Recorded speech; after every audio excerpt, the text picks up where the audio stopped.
3 days ago, I stood on stage receiving executive praise for an exceptional quarter.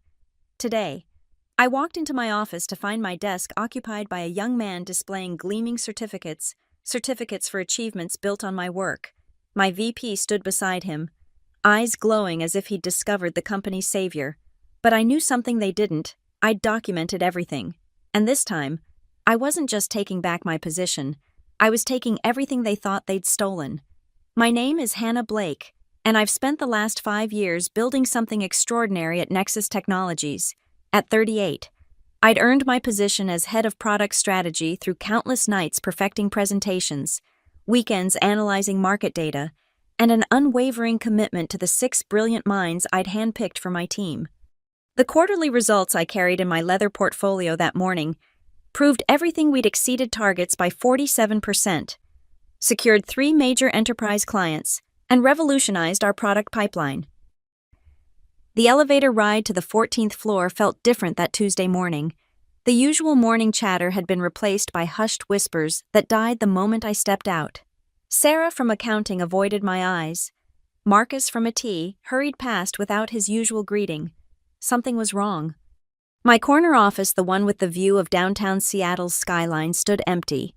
Not just empty of me, but stripped clean. The whiteboard where I'd mapped our 5-year strategy had been replaced with motivational posters. My ergonomic chair, the one I'd bought with my own money after 2 back surgeries, was gone. In its place sat a gaudy gaming chair that screamed of someone trying too hard to appear innovative. Hannah.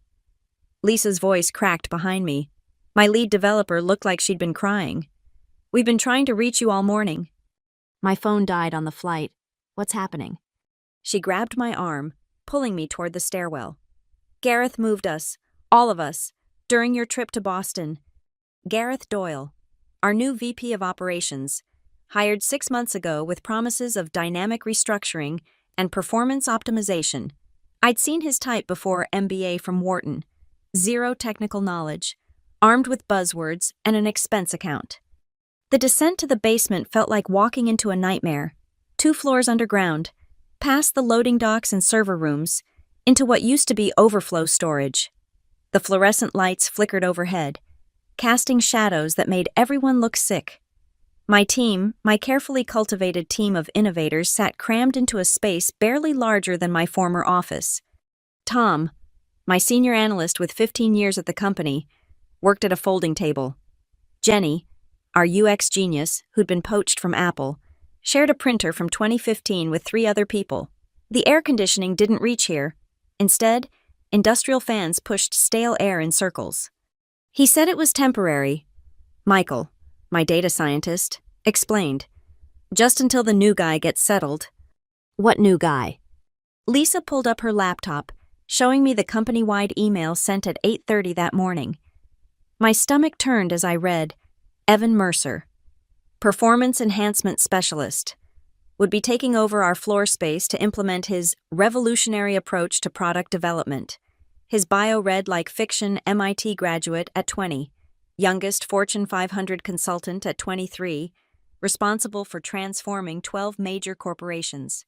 I knew that name. I'd heard it whispered at conferences, always followed by lawsuits, bankruptcies, and executives mysteriously departing. Evan Mercer was a corporate vulture dressed in a Prodigy's clothing. Where's our equipment? I asked, noticing the ancient computers. Reallocated, Tom said bitterly, for optimization purposes. My hands trembled as I set down my portfolio. 5 years of building, of fighting for every resource, every promotion for my team, every square foot of office space. We delivered consistently, quarter after quarter. We were the reason Nexus had survived the tech downturn. Did anyone talk to Marilyn? I asked, referring to our CEO. She's been in board meetings all week, Jenny said. Gareth's been handling everything. I looked at each of their faces, these brilliant people who'd trusted me, who'd followed my vision, now relegated to corporate exile. The anger that had been simmering since I'd seen my empty office crystallized into something harder, sharper. Everyone, listen carefully, I said, my voice steady despite the rage burning in my chest. Document everything, every project, every line of code, every client interaction, every innovation we've developed. Back it up on personal drives. create paper trails, date stamp everything. Hannah, what are you thinking? Lisa asked. I thought about my past, about the 3 years I'd spent in humanitarian logistics before tech, coordinating supply chains in disaster zones where politics could mean life or death. I'd learned to navigate power structures, to build networks that transcended organizational charts, to survive when the system turned against you. I'm thinking that Gareth Doyle just made the biggest mistake of his career, I said. And Evan Mercer is about to learn what happens when you steal from the wrong people. The flickering lights seemed to steady as my team leaned in, and for the first time that morning, I smiled. The basement became our war room. Over the next 3 days, I watched my team transform from defeated employees into something far more dangerous, motivated insurgents with nothing left to lose. Tom Brennan sat hunched over his folding table. But don't let the gray hair and reading glasses fool you. 15 years at Nexus meant he knew where every digital body was buried. He'd survived 4 CEOs, 2 hostile takeovers, and the dot-com crash. I've got archived emails going back to 2009, he said, fingers flying across his keyboard. Every project proposal, every budget approval, every performance review. Gareth might control the present, but I own the past. Jenny Park had turned her corner of our dungeon into a design laboratory. The woman who'd left Apple to join my vision now worked on a monitor that belonged in a museum, but her talent transcended hardware. I'm documenting every design pattern, every user interface innovation we've created, she said. 3 patents pending, all filed under our team's initiatives. Let's see Evan explain those to the board. Michael Rodriguez, our data scientist, had already begun his own form of rebellion. I'm creating shadow datasets, he explained, showing me encrypted drives. Every algorithm we've developed, every predictive model, every custom analysis tool, they think they can just hand our work to some pretty boy with fake credentials. They're about to learn about intellectual property. Lisa Wong, my lead developer and unofficial second-in-command, coordinated our efforts like a military operation. She'd color-coded everything blue for archived projects, red for current initiatives Evan would try to claim, green for the connections we maintained outside Gareth's reach. 23 clients have my personal cell, she said. They call me, not the company line, when they need solutions. Then there was David Kim, our youngest at 26, but perhaps the most dangerous. The kid lived and breathed code, often sleeping in the office even before our exile. I've been tracking Evan's digital footprint, he said, pulling up multiple screens. His MIT credentials check out. Barely. Graduated bottom of his class. The consulting firm he supposedly transformed bankrupt 6 months after he left. Finally, Rachel Martinez, our project manager who'd followed me from my humanitarian work. She understood systems, how to navigate them, how to dismantle them from within. I've mapped every process we've created, she said, showing me flowcharts that looked like architectural blueprints. 4 years of optimization, all documented with timestamps. If Evan tries to present our work as his innovation, we'll have proof down to the minute. I stood in the center of our underground prison, watching these brilliant minds work with outdated equipment in conditions that violated probably a dozen OSHA regulations. The anger that had been simmering since Tuesday had evolved into something colder, more calculated. Listen, I said, and the clicking of keyboards stopped. What they've done to us is unforgivable, but we're not going to react emotionally. We're going to be strategic. I pulled out my personal laptop, one they couldn't monitor. My background before Nexus wasn't just in product development. I spent 3 years coordinating humanitarian supply chains in South Sudan, Yemen, and Myanmar. You learn things in those places, how to work around corrupt officials, how to build networks that transcend official channels, how to survive when the system is designed to crush you. I opened my contacts, scrolling through names they'd never heard. Sophie Grant, COO at Vertex Technologies. She owes me from when I connected her with suppliers during the chip shortage. Martin Reeves, board member at 3 Fortune 500 companies. I saved his daughter's startup from bankruptcy. Catherine Liu, senior partner at Brennan, Hart, and Associates, the law firm that handles Nexus's contracts. The team stared at me with new understanding. I wasn't just their manager who'd been wronged. I was someone who'd been preparing for this kind of fight my entire career. We're going to document everything, I continued. Every line of code, every client relationship, every innovation that came from this team.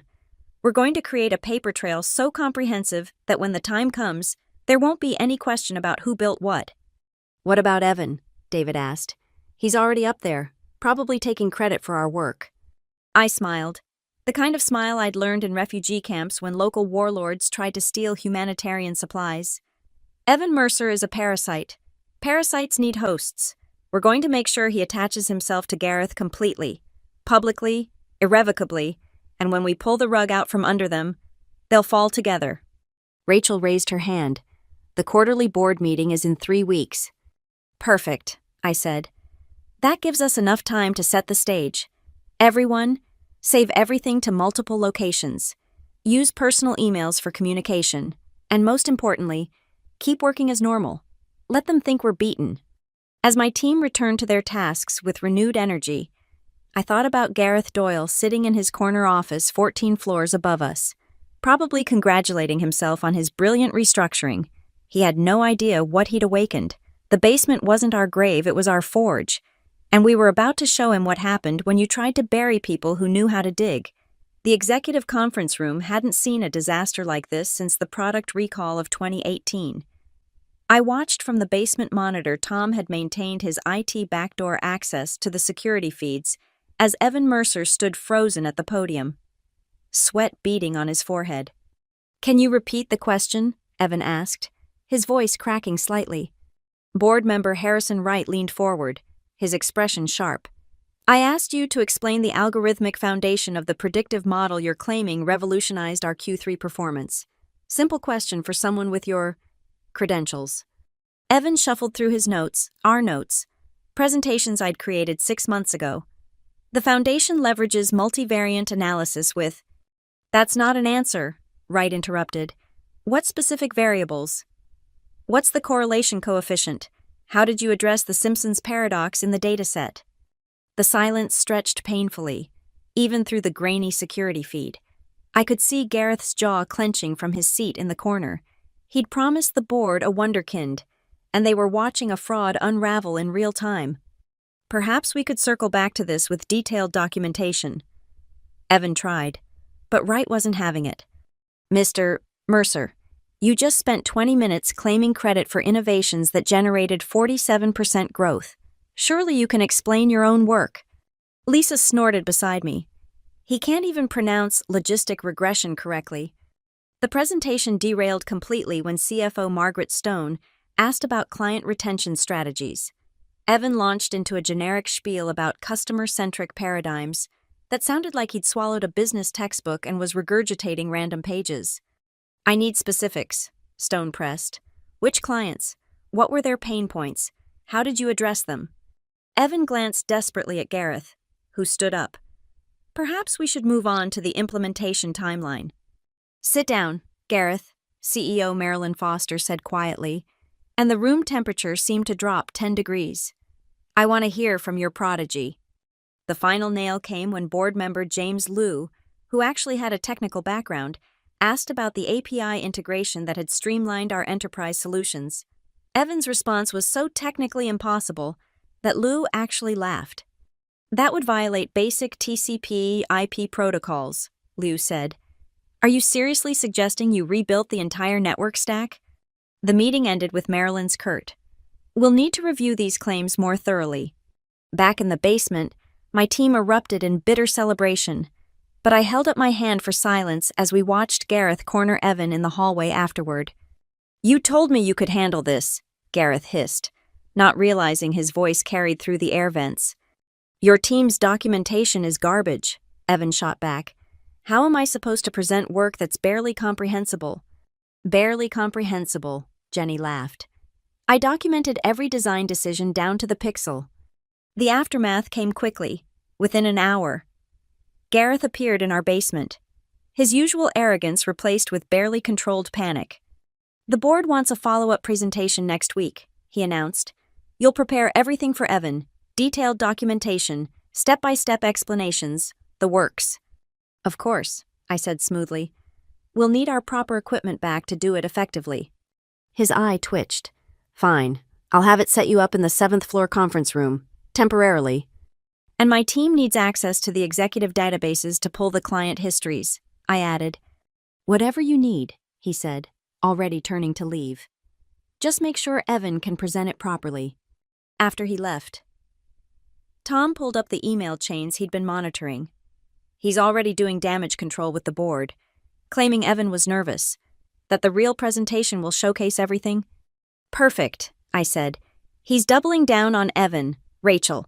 Start preparing 2 versions of every document, one accurate, one with subtle but critical errors that only someone who did the work would catch. You're going to sabotage it, Michael asked. No, I said. We're going to give them exactly what they deserve. Evan wants to claim our work, let him. But when the board starts asking deep questions again, and they will, he'll have to defend calculations he doesn't understand, strategies he never developed, and relationships he never built. David had been quiet, typing furiously. Hannah, look at this. He turned his screen toward me. Evan's previous company, the one he supposedly transformed, they're suing him for intellectual property theft. Case filed 2 weeks ago, not public yet. How did you... Pacer database. My roommate's a paralegal. He grinned. The lawsuit alleges he presented other people's work as his own innovations. I felt the pieces clicking into place. Download everything. Tom, can you trace any connections between Gareth and Evan before Evan was hired? On it, Tom said, his fingers already flying across the keyboard. Lisa studied me. You're planning something bigger than just exposing Evan. Gareth brought in a fraud to replace us, I said. But why? What does he gain from destroying a successful team? Power, Rachel said simply. If he controls all product development through his puppet, he controls the company's future. Exactly, I said. So we're not just going to expose Evan as a fraud. We're going to expose the entire conspiracy. And we're going to do it in a way that makes it impossible for either of them to survive it. The 7th floor conference room awaited us, a small concession in Gareth's desperation, but he didn't realize he'd just given us access to everything we needed. The hunter had become the hunted, and he'd invited us right into his trap, not realizing we were the ones setting it. The Nexus Technologies lobby had never felt more like a chessboard than it did that Thursday afternoon at 2:30. I'd positioned myself perfectly, coffee in hand, reviewing quarters reports on my tablet, looking every inch the dedicated employee working through lunch. The timing had to be precise. Sophie Grant walked through the revolving doors at 2:45, exactly as planned, CEO of Vertex Technologies, our biggest competitor, and one of the sharpest minds in Seattle tech. She spotted me immediately, her face breaking into a genuine smile. Hannah Blake, she called out, her heels clicking across the marble floor. What are the odds? Sophie, I stood, embracing her briefly. What brings you to enemy territory? Lunch meeting with your CFO, exploring potential partnerships. She lowered her voice conspiratorially. Though between us, I'm really here to poach talent. Heard through the grapevine that Nexus might have some dissatisfied high performers. I kept my expression neutral. The grapevine talks too much. Hannah. Evan's voice cut through the lobby like nails on glass. He strutted over, designer suit trying too hard to impress, hand already extended toward Sophie. I don't believe we've met. Evan Mercer, head of product innovation. Sophie's eyes flickered to me, catching my microscopic headshake. Sophie Grant, Vertex Technologies. Vertex. Evan practically glowed. I've been following your market expansion. In fact, I just revolutionized our entire product strategy using similar principles. The Q3 numbers speak for themselves. Is that so? Sophie's tone remained pleasant, but I knew that particular smile. It was the one she wore before she destroyed someone in negotiations. Tell me more about this revolution. Evan launched into his rehearsed spiel, the one he'd cobbled together from our documentation. Sophie let him talk, occasionally asking innocent-sounding questions that were anything but. Interesting approach to API integration, she said, though I'm curious how you handled the latency issues with parallel processing. We optimized the buffer allocation, Evan said confidently. Sophie's eyebrow rose a fraction. Buffer allocation doesn't affect parallel processing latency. That's a completely different system architecture. The blood drained from Evan's face. I meant we optimize the thread management. Thread management. Sophie turned to me. Hannah, didn't your team solve that using asynchronous callbacks? I remember you presenting that solution at the Seattle Tech Summit last year. That was my team's work, yes, I said carefully. Evan tried to recover. Well, I've built upon their foundation. Built upon. Sophie pulled out her phone. That's interesting, because I have a photo from that summit. She showed the screen me on stage, presenting the exact architecture Evan had just claimed as his innovation. This was 8 months before you joined Nexus, wasn't it? The lobby seemed to shrink around us. Margaret Stone, our CFO, emerged from the elevator at exactly the wrong moment for Evan, taking in the scene with sharp eyes. Sophie, ready for our 3 o'clock? Margaret asked, but her gaze stayed on Evan's panicked expression. Actually, Sophie said, I was just learning about Mr. Mercer's innovations. He was explaining how he revolutionized Hannah's architecture. Fascinating stuff, though some of the technical details seem confused. Margaret's expression could have frozen hell. Is that so? Perhaps we should discuss this later, Evan stammered, already backing away. Oh, but I'm curious now, Sophie pressed. You see, Hannah and I have been corresponding about her team's innovations for years. I've been trying to poach her. Actually, she turned to me. Is that offer still on the table? Hannah double the salary, equity package, and you can bring your entire team. I felt Margaret's eyes on me. Sophie's been very persistent. Because talent like yours is rare, Sophie said. Especially talent that creates the kind of innovations Mr. Mercer here is claiming. Tell me, Evan, which part of the codebase did you personally write? The silence stretched until Margaret intervened. Sophie, we should head up. Hannah, please join us. I'd like your input on the partnership discussion. But I should, Evan started. You should prepare for tomorrow's presentation. Margaret cut him off. The board will expect actual answers this time. As we walked to the elevator, Sophie linked her arm through mine. That was even better than expected, she whispered. I don't know what you mean, I replied, but couldn't suppress a small smile. In the elevator, Margaret turned to me. How serious is Vertex's offer? Very, Sophie answered for me. I've already got approval from my board. Hannah and her team could start Monday. Her team? Margaret's voice sharpened. All 6 of them, Sophie confirmed. They're a package deal, though after what I just witnessed, I'm wondering if I should also make an offer to whoever actually runs product development here, since it's clearly not Mr. Mercer. The executive floor had never felt more like a battlefield. Through the conference room glass, I could see Gareth pacing, phone pressed to his ear, probably trying to do damage control after Evan's lobby performance. Margaret turned to me before entering the conference room. Don't make any decisions yet. We need to talk after this meeting. As Sophie and I settled into the conference room, she texted me under the table. That was perfect. He's even more incompetent than you described. I texted back, wait until you see tomorrow's presentation. The partnership meeting became something else entirely, a careful dance, where Margaret probed Sophie about her interest in our team, while Sophie made it clear that Vertex would happily absorb Nexus's entire product development division if given the chance. Of course, Sophie said casually. We'd need to verify the authenticity of any innovations. We've had issues with people claiming credit for others' work. Haven't we all? Margaret's jaw tightened. Yes, we have. Through the glass, I watched Gareth stop pacing, his face going pale as he stared at his phone. David's hack had worked. The news about Evan's lawsuit was starting to spread through tech Twitter. The chess pieces were all in position. Tomorrow's board presentation would be the endgame. The panic in Gareth's voice was delicious. He'd summoned me to his office at 7:30 p.m., long after most employees had left. The 14th floor felt like a mausoleum, all glass and shadows against Seattle's darkening skyline. Sit, he commanded, but his usual authority had cracked.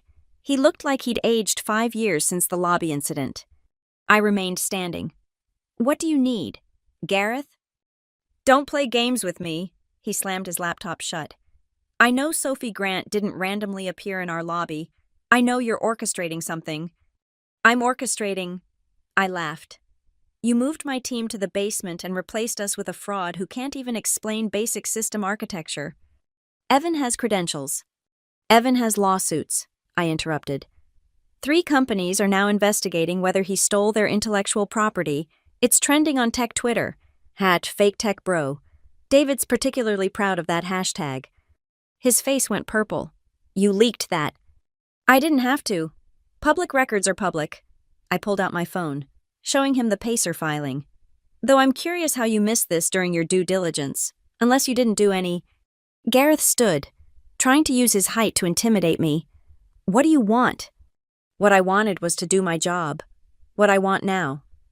That's evolved. Everyone has a price. You're right, I said. Here's mine. Full reinstatement of my team to our original space. Evan gone by Monday.